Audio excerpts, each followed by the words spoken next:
Bonjour, je m'appelle Adrienne Brown. Je suis un junior à York. Hello, my name is Adrienne Brown, and I am a junior at York. Last summer, I went to France, Rennes, France, with CIEE abroad for 4 weeks. So I went to Rennes, which is the capital of Bretagne, or Brittany. It is in the northwestern region of France, and it is really well known for some food. I think I skipped ahead too far. It is really well known for food dishes such as saucisse galette, which is basically sausages wrapped in crepes that are savory. They're made with buckwheat flour instead of regular wheat flour. And the area is also really well known for its medieval architecture. A regular day for me would start at about 9 a.m. when I walked to the University of Rennes, where we would have classes for 3 hours from 9 a.m. to 12 p.m., basically just brushing up on French. And then we would have lunch period for about an hour. And the fun thing about lunch was we could go wherever we wanted in the city and explore the different food in the different areas in the city all by ourselves. It was very interesting to be so independent in a country where I didn't speak the language. We went on 2 day trips as a group. On our second weekend, we went to Mont Saint-Michel, which is an abbey located on an island on a bay on the northern coast of Bretagne. It's still functional. It still has people living there, and it is a big tourist location. It is well known because of the bay around it. It has quicksand. And with a guided tour, you can actually go out and you can explore the bay and all the shallow waters and walk on the quicksand itself. Our group got to do that, and it was really, really fun. And then we also got to explore the abbey itself with a self-guided tour, the architecture was absolutely gorgeous. On our third weekend, we went to Saint-Malo, which is a walled city also on the northern coast of Bretagne. It was well known because of its pirate activity in the past, and we got to explore one of the old corsair houses within the city, as well as explore the battlements surrounding the city. And then after lunch, we had 2 to 3 hours to just explore the city, interact with the locals, and explore the beaches and tide pools around it. So we did cultural activities almost every single day on my visit.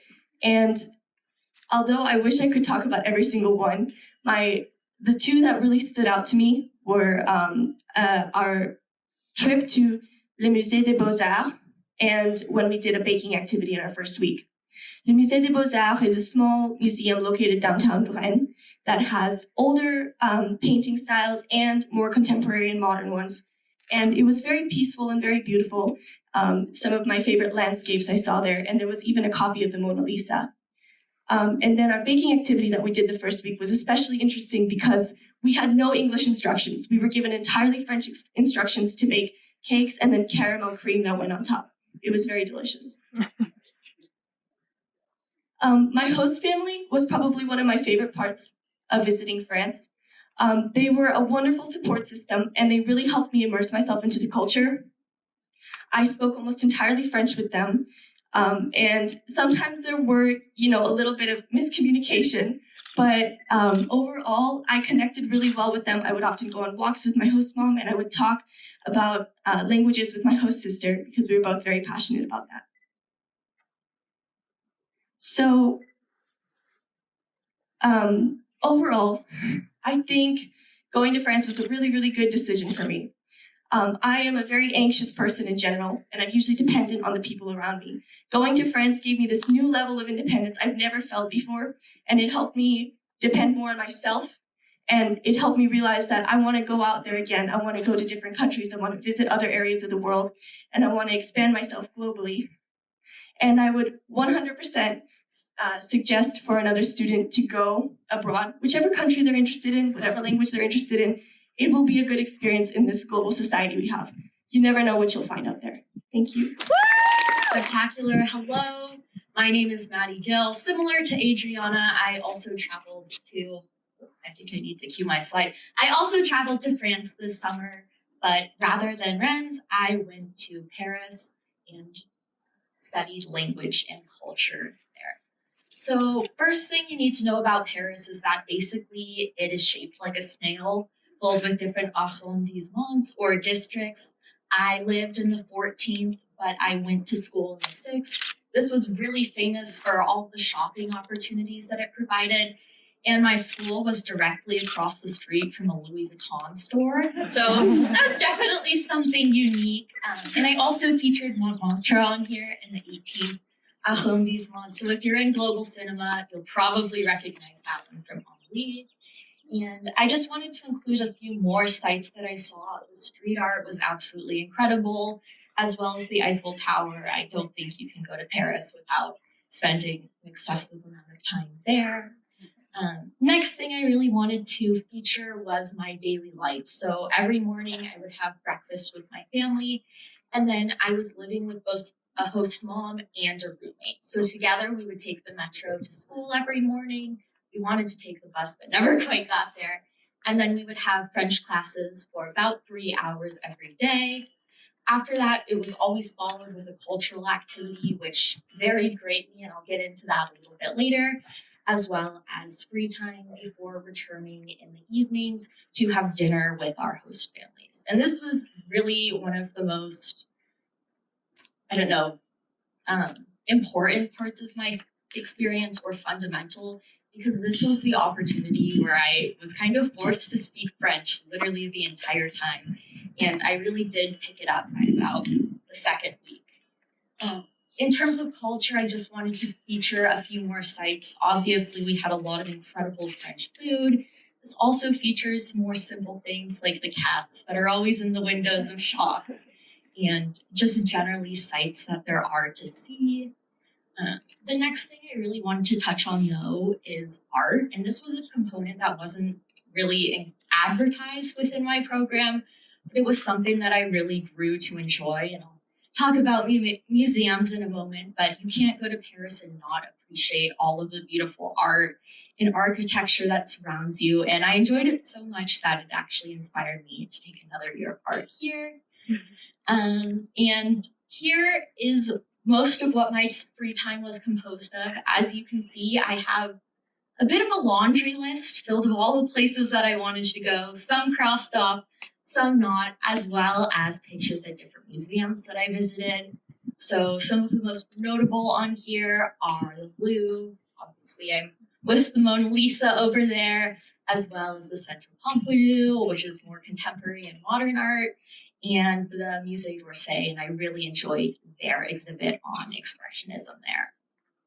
And finally, the cornerstone of my program really was language. I talked in language during class every day, pretty much the entire time I was at home with my roommate and with my host mom, and also a lot of the time in the community with my friends. We made a couple friends that were actually native Parisians, so that was definitely a neat experience.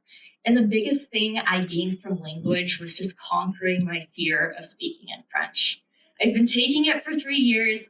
I definitely understand the language. I know the content, but it just took that extra push for me to be comfortable trying, sometimes failing, and sometimes really succeeding and finding surprise there. So my reflections were quite baked into this presentation, but one of the major takeaways is that I want to study abroad again. I am definitely looking forward to my time after high school. We'll have the opportunity for a gap year, and also just to continue experiencing the world in this weird post-COVID society. Okay, and special thank you to Dr. Giacchetti, Mr. Daniel, and also Ms. Long. Thank you.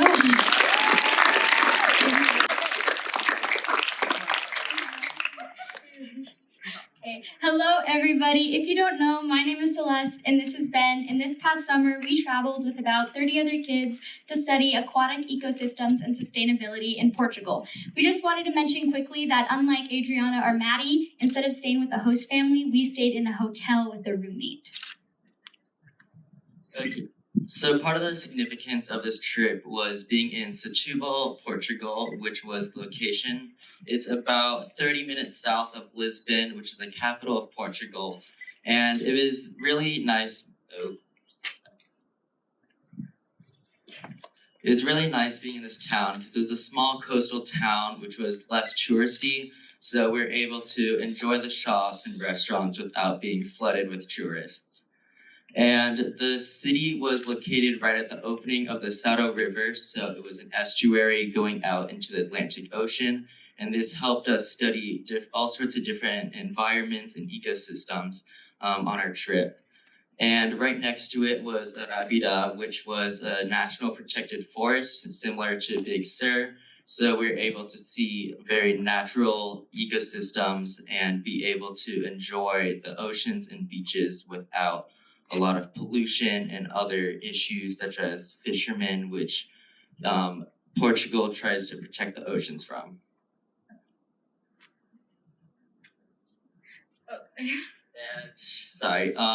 The city was very decorated with ocean themes. There were different murals and statues because it has a long history of being a fishing town with different sardine factories from the past. Okay, I just want to take you all through a typical day in our program. So we would start off with a morning lesson, and this was either at a place called Casa de Bahia, which was kind of like our school. This is where we would listen to lectures, watch informative videos, do hands-on labs, and also have group discussions. So it was only about a 7-minute walk from our hotel, and we walked that almost every day. It wasn't bad, but it was really fun. And so we would either go there or we would have an outdoor lesson. And this almost always included traveling to other locations or cities. Like Ben mentioned, we traveled to a slough and had lessons there. We also walked Arabida and had lessons there. So we would either do that, and it was always fun getting to explore Portugal because we almost never stayed in the same place every day. And then we would move on to our evening lesson, which consisted of either free time, a cultural activity, or another academic lesson. So free time for our program was, I don't know how to describe how amazing it was. We were given time to do whatever we wanted in whichever city we were at that day. And that could include going shopping at local stores, visiting the beach, and visiting historical sites. So whatever we wanted to do, we were given the freedom and the independence to do that. And that was absolutely amazing for exploring a new country. So we'd either have that free time, or we would do a culture activity like Ben will talk about next, like when we visited the fish market, or we would have another academic lesson. For example, when we I don't know how to say this, bat watching, we observed bats in their natural habitat, and this was in the evening when it was dark. Okay, so even though our trip wasn't focused on language and culture, we had 3 sort of survival Portuguese classes, which helped us go to markets to get pastries in the morning and interact with locals. So this was the market. It was a very large farmer's market. About half of it was full of fish because I said this was a big fishing town. And each morning, sort of at the second half of the trip, we sort of discovered this and would go out early in the morning. After we'd go to a fort to watch the sunrise at like 5 in the morning. And part of this trip that I really enjoyed was the food. So Portugal has a very protein and carb-based meals, so we'd eat at a buffet quite often for the dinner, but then afterwards we'd go get gelato about every night. One person had about, I think, 11 scoops in a day. And we'd learn about their sort of popular traditional dishes, and specifically in Setúbal, they're famous for their choco frito, which is fried cuttlefish, sort of like calamari. And that was just a really fun, and other meals we'd go out with friends with money and go to find sort of the like hidden gem restaurants, and we'd all tell each other about the great restaurants we find and be able to enjoy the food. Okay, so for my part of the reflections, one second.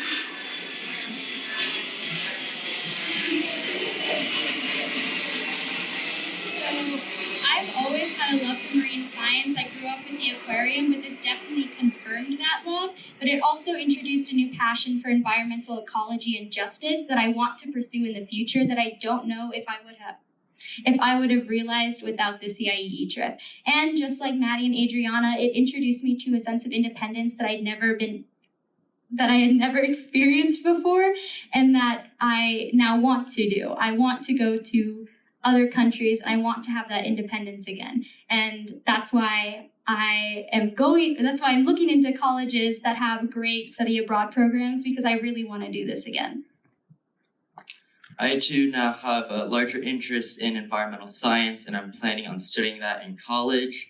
And part of this came from learning about Portuguese effort to sustainable lifestyles and better ecosystems in Portugal. Portugal's made up about 97% of the ocean, so it's something they focus on following the UN 17 Sustainable Goals by 2030. So we went over those and how we can make an effort, and how other nations as well need to make the effort to protect our oceans and other ecosystems.